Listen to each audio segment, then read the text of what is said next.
All right, you guys. Moment of truth. I went to Chipotle and I left my system unobserved while I went and did stuff. Oh man. It finished. Oh, look at that. No more rows found, and it did it all without me. Wow, look at that, you guys. There are maybe three small visible errors here. And let's see, wait for it.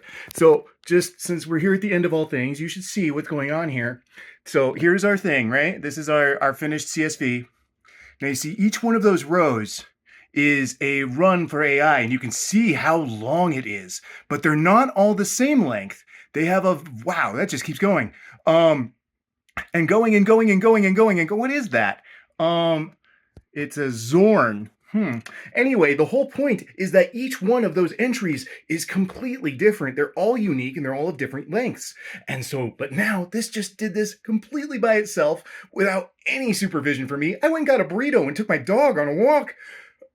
Wow. Wow.